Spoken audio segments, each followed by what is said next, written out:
¿qué es lo que pasa con Cristina? Ella misma y lo que representa ella, que es el kirchnerismo, para este sector del poder.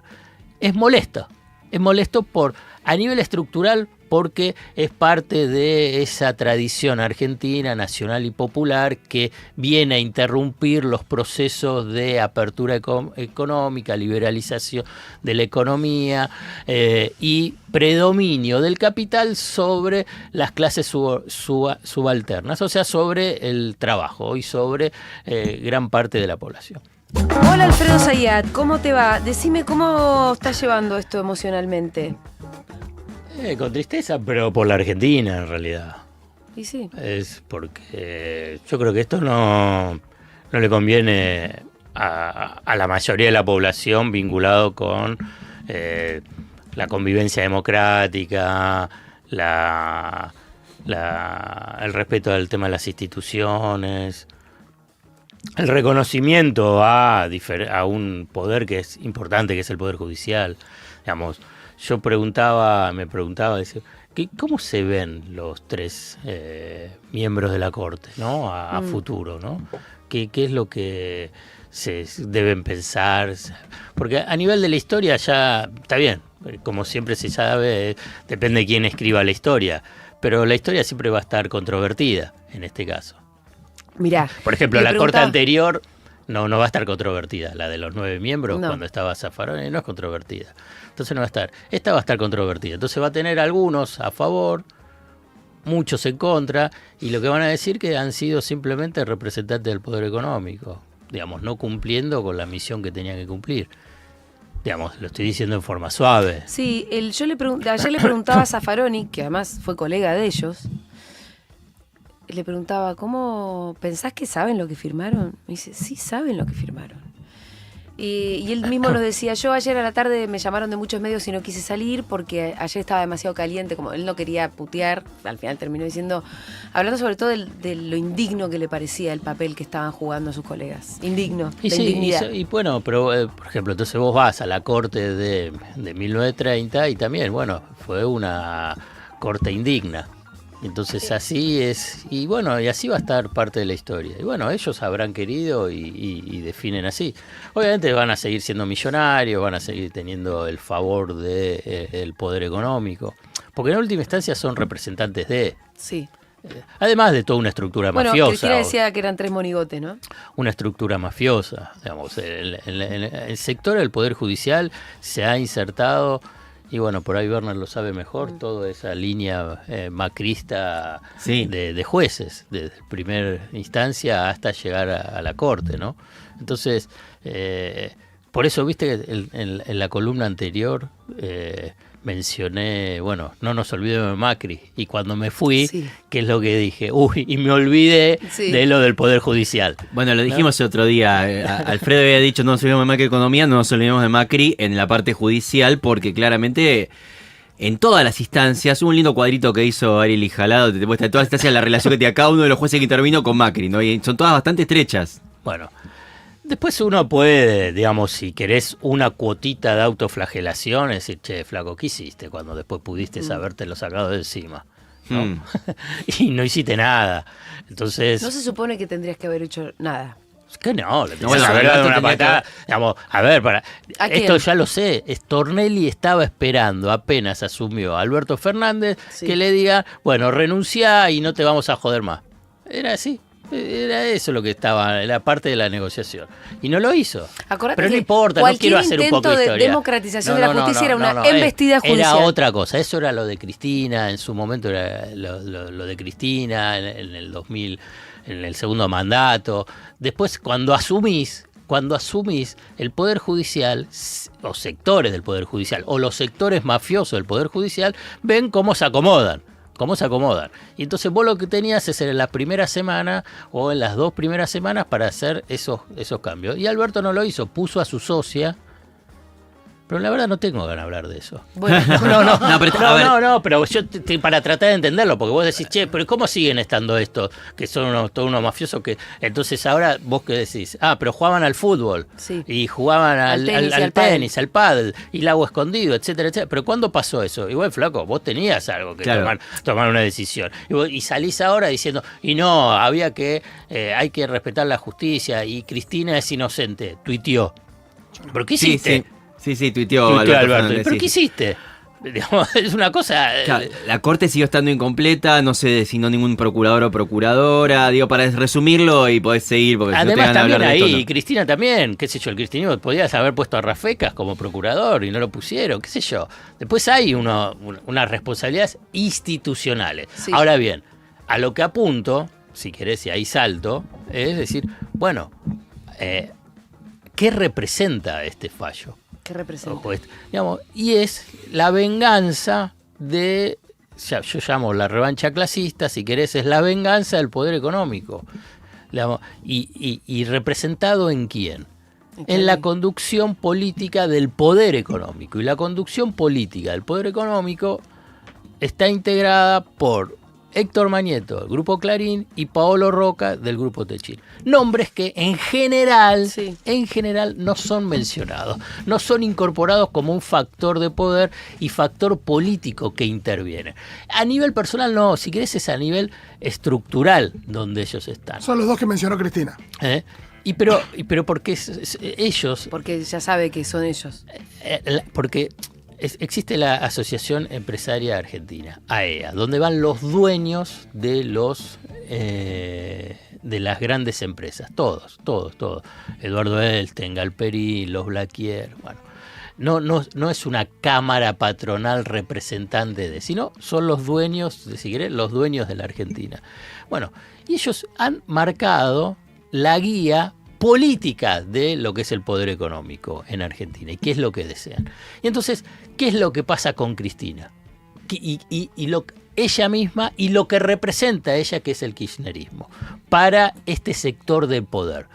Es molesto a nivel estructural, porque es parte de esa tradición argentina, nacional y popular, que viene a interrumpir los procesos de apertura económica, liberalización de la economía y predominio del capital sobre las clases subalternas, o sea, sobre el trabajo y sobre gran parte de la población. Y lo viene a interrumpir. Y eso es el famoso péndulo que nosotros mencionábamos. Entonces, que uno puede decirlo en forma sencilla. Dictadura militar, después viene Alfonsín, después viene Menem, después viene el kirchnerismo, después viene Macri, después viene Alberto Fernández, después viene, y ahora está Milei. Dicen, Alberto igual en el péndulo se quedó en el medio. Está bien, pero nunca se movió el péndulo. No fue el péndulo, fue como...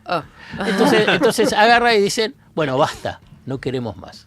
No queremos más el péndulo, queremos hacer las reformas y que sean irreversibles. Entonces necesitamos un mascarón de proa y justo apareció acá Milei, podía haber sido Patricia Bullrich, para hacer esta transformación estructural del funcionamiento de la economía. Sí. Y por consiguiente de la economía y de la estructura productiva, laboral y social. O sea, este cambio de sociedad. Sí. Ese cambio. Una sociedad polarizada. No, viste que dice... Y más desigual, ¿en qué consiste en términos económicos? Sí, desigual. Más desigual todavía. ¿A dónde está la clase media? La clase media está siendo afectada. Está perdiendo sus beneficios. Es la principal afectada.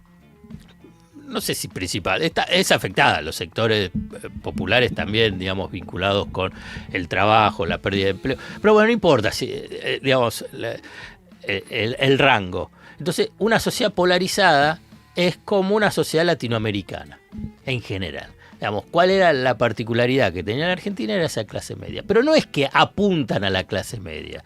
A lo que apuntan es a un modelo que yo lo mencioné en más de una oportunidad, y no en forma despectiva, sino simplemente como referencia, que es el modelo peruano.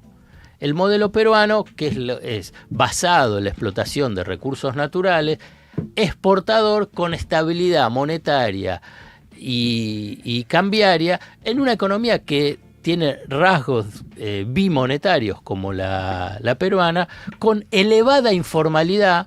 Informalidad también podemos hablar cuentapropistas, ¿no?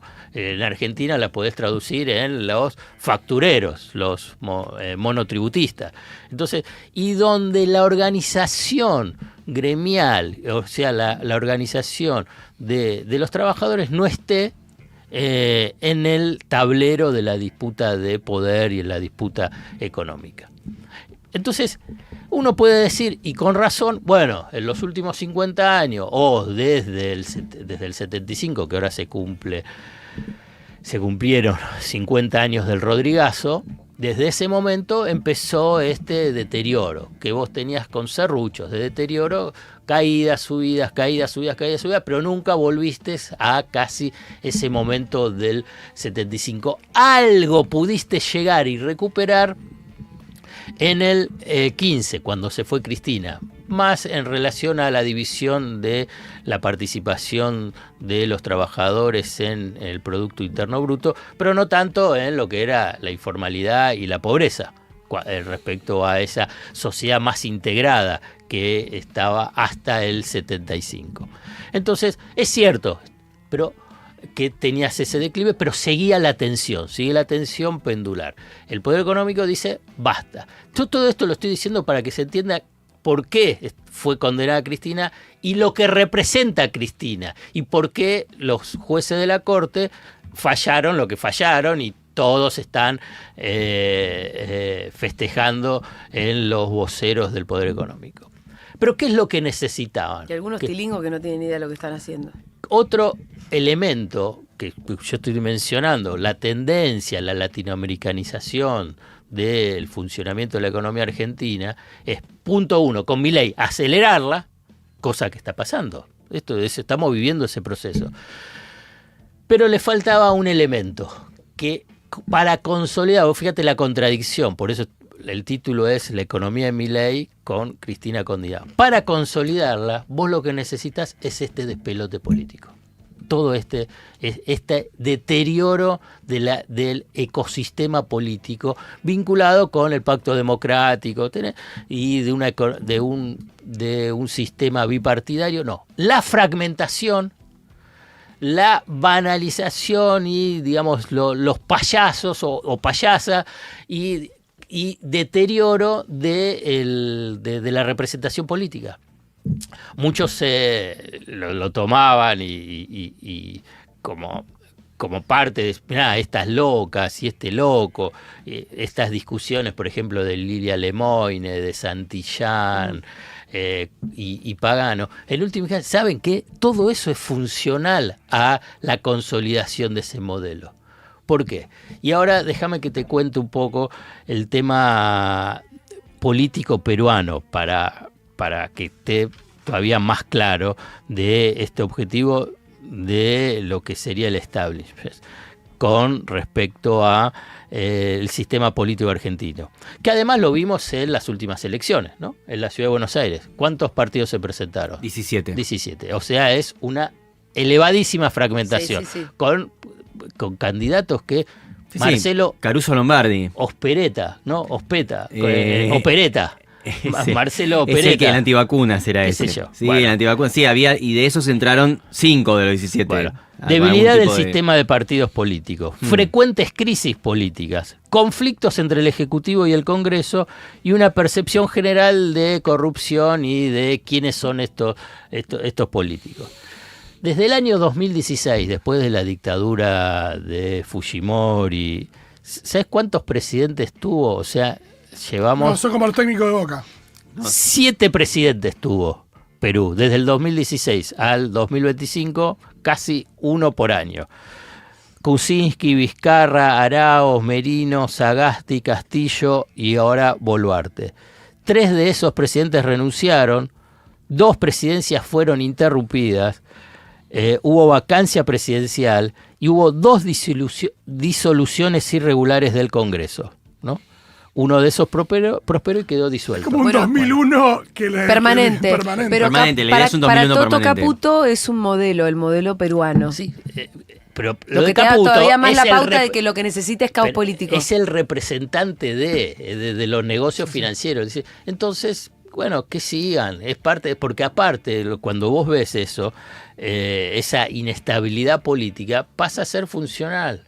A la economía estable que quiere Caputo, que en realidad estable lo que es Sí. es desigual Sí. y intacta. Sí, exacta. Que no haya puja distributiva. ¿Y por qué? Y entonces, ¿cómo está basado? Vos fíjate que no habla de industria, Perú no tiene No. industria, digamos, no habla de industria, no habla de trabajadores, no habla del trabajador industrial, del trabajador formal, al revés, habla de el emprendedor, del el cuentapropista, de la economía de servicios, que en realidad está muy basada en factureros, y en explotación de recursos naturales.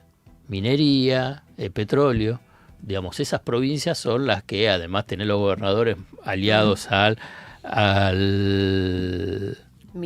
mileísmo.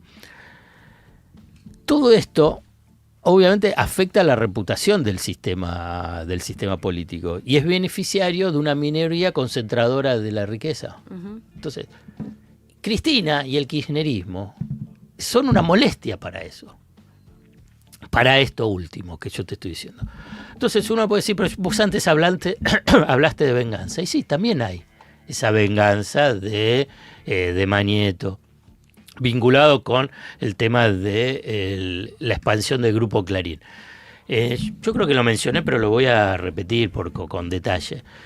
Desde la recuperación de la democracia, incluso tomando la dictadura militar, ¿qué periodos relevantes políticos hubo que no le hayan entregado algún activo, algo importante al Grupo Clarín? Los 2 mandatos de Cristina.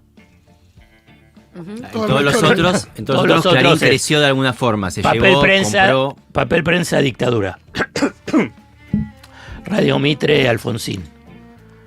Canal 13, Menem. Condualde evitó la quiebra. Claro, la especificación asimétrica. En Kirchner, Néstor fusionó fusión. Multicanal con Cablevisión. Con Macri compró Telecom. Ujú. Y con Milei ahora Telefónica, no le importa nada. Digamos, aparte, Milei no está haciendo nada. Dice que está haciendo, dice que se está peleando. Sí. Ya están funcionando juntos. Ya está, se lo llevó. las Se lo empresas. llevó, ya creció otra vez más.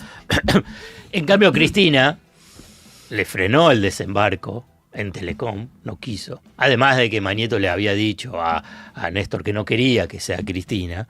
Y además, Le puso la ley de medios. Ahí está. No quiso, Y le perdón. discutió con la ley ahí de está la medios. discusión con el tema de la ley de medios. Que esa es la que- mayor afronta. Claro. Cambiar el esquema de medios. Entonces, vos ahí lo que tenés es una discusión de negocios también. Y además que siempre fue puntualizado, fue señalado, digamos, ahí hubo una guerra. Bueno, y Mañeto obviamente que la ganó. No cabe dudas eso, no cabe dudas. La ganó. Y entonces, pero bueno, pero lo que tiene es que la gana hasta el final. No es que dice, che, mirá, ¿sabes qué? Tenés esto. No. Están viendo si le eligen la celda. Y van a seguir, y va a seguir, porque es así. No, una venganza es eso, las venganzas no terminan, las venganzas continúan. No es que dice, bueno, soy un poquitito... Vengativo. Claro, no, bueno, soy.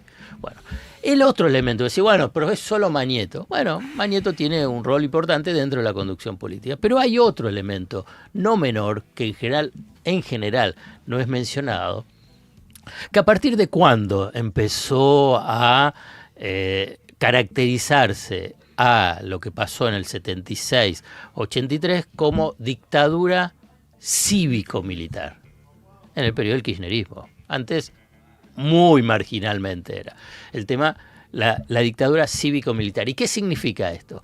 Que esa dictadura militar tuvo una participación relevante de sectores civiles, pero esos sectores civiles no era que lo apoyaban, sino que esos sectores civiles fueron partícipes de ayudando, facilitando la detención ilegal de trabajadores y delegados, la desaparición de personas. ¿Sabés que le escuché a Daniel Feyerstein hacer una crítica muy interesante sobre esa caracterización? A él le parece torpe porque en todo caso, qué sé yo, cívico somos todos también. que podría haber sido, esto ya lo digo yo, como queda raro y te podría haber sido, no sé, corporativo, militar, empresarial, militar. El respaldo del gobierno a los juicios a los militares y, por consiguiente, a los juicios militares y civiles partícipes de delito de lesa humanidad, puso en el banquillo de los acusados a un representante emblemático del poder económico. Blaquier. Exactamente.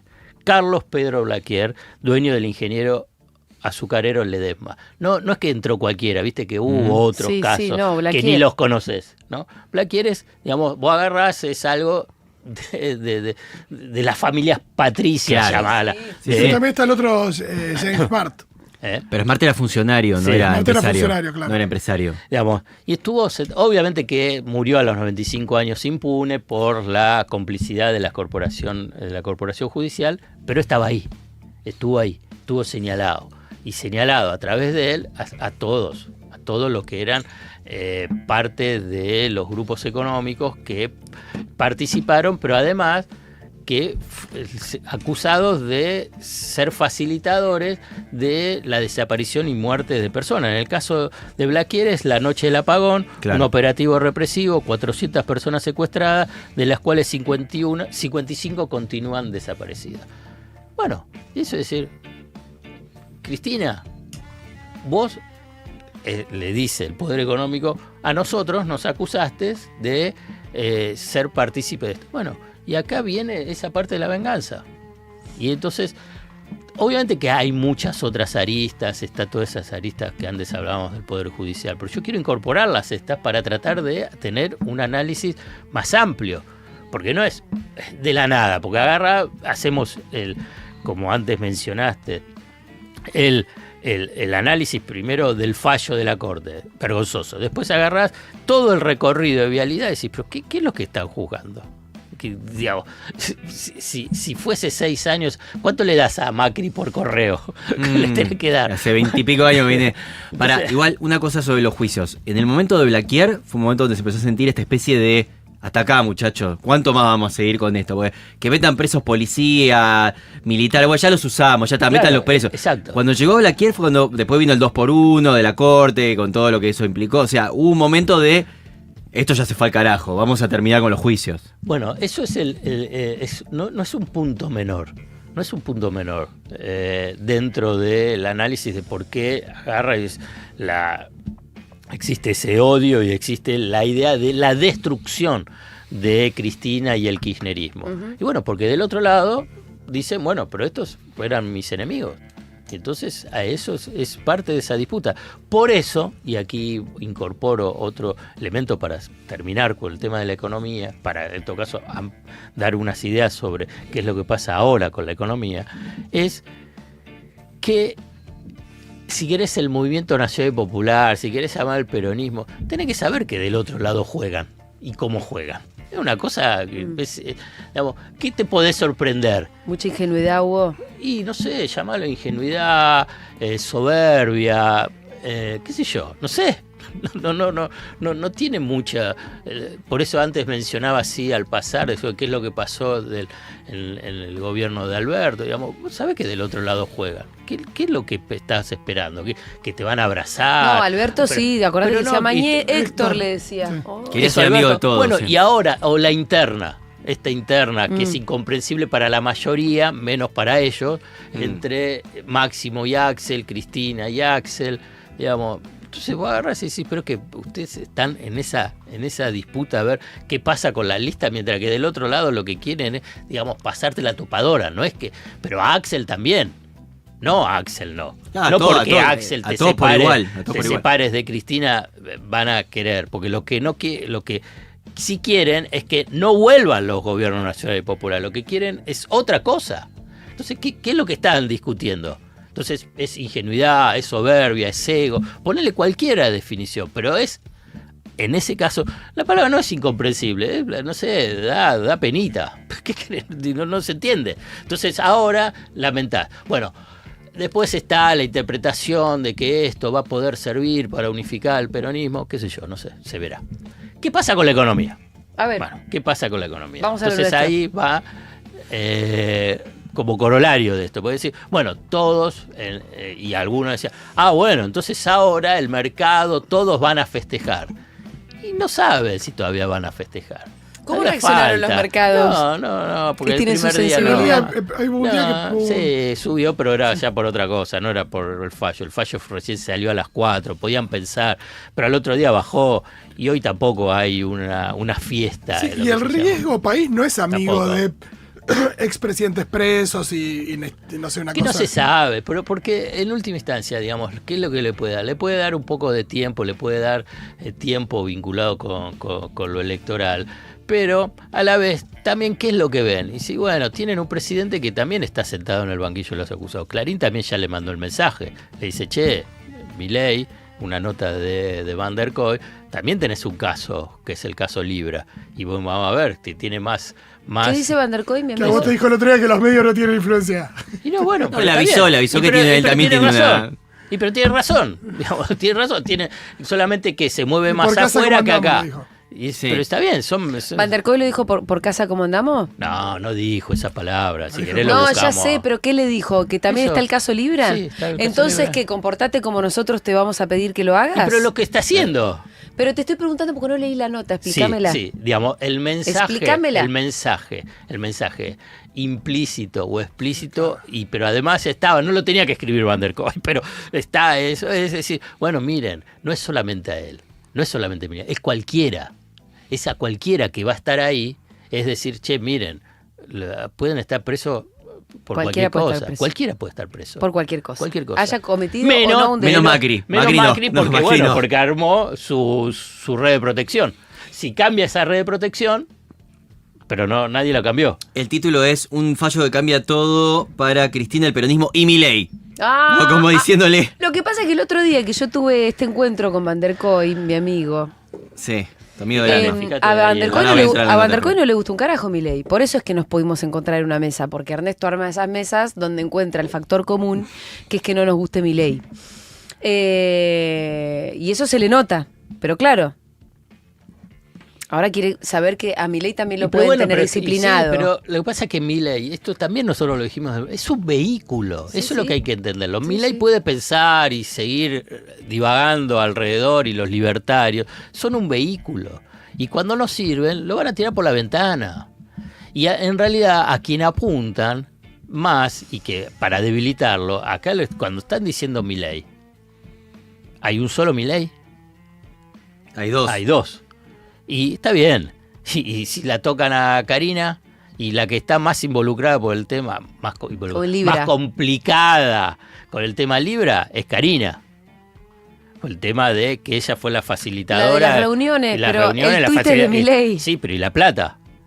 La plata que cobraba. Entonces, y si la tocan a Karina, que entonces ahí es donde lo condicionan a Milei. Pero bueno, el fallo apunta a eso. Los mercados o la economía, en el mediano y largo plazo, dice, qué bueno que no esté.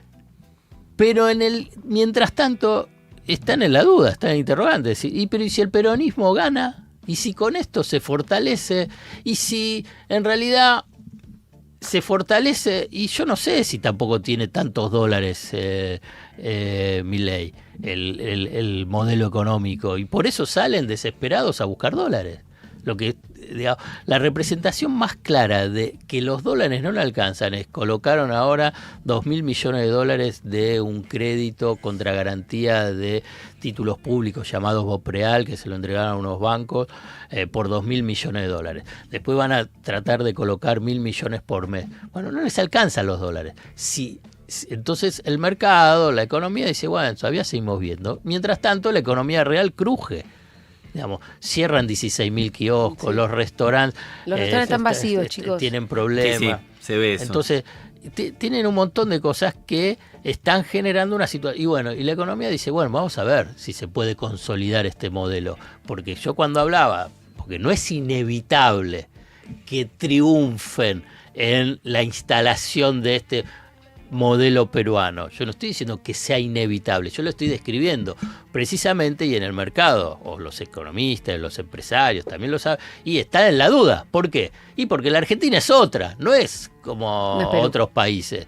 Y entonces vos empezás a ver movimientos de resistencia, movilizaciones, situaciones que pueden llevar a amalgamar lo que estaba totalmente disperso, y uno dice, pero ¿para qué la metés presa? Para juntarlos, ¿no? Entonces, pero bueno, ahí también está esas contradicciones que se juntan, el tema de la venganza, vinculado con los negocios, el pasado y la proyección que tienen algunos. ¿Qué es? Y eso, la de ser un país simplemente exportador de materias primas. Para eso tenés que destruir la clase media, y la clase media se tiene que dejar destruir de alguna manera, porque otra cosa es un esquema que, no sé cómo es otro país de Latinoamérica, pero no hay muchos casos donde había una clase media y se fue destruyendo a partir de un cambio de modelo. No, sino en general, es difícil, Latinoamérica no. Claro. Latinoamérica no tuviste. Es difícil la idea de, romper una clase media y que la clase media no reacciona. Es lo que decía Cristina el otro día. Yo más temprano mencionaba una encuesta de Subán que le pregunta a la gente si cree que Cristina es inocente o no. Y en la juventud es mayoritaria, como en ninguna otra franja etaria, la idea de que es culpable. Entonces yo lo que también creo es que esto es un proyecto a futuro, quiero decir. Si vos tenés a la mayoría de los jóvenes que creen que Cristina está bien presa y tenés una población ya la envejecida, la que duda más, y viste... A mí me resulta también ser tan definitorio a partir de las encuestas, pero bueno. No, yo sé que vos no crees en las encuestas. No, qué sé yo, puede ser un indicador, qué sé yo. Como un elemento, como indicador de decir, che, también están pensando a largo plazo. Están pensando, pero también después, si la economía y esto le estalla todo por los aires, después se verá, y siempre tenés... nunca existe la opinión absoluta, y después es lo mismo que pasó con Milei. Milei gana con el 30% y no es que todos los jóvenes son mileístas. El tema después es cómo construís la hegemonía, y es que un poco el objetivo que tiene Milei es la construcción de la hegemonía política.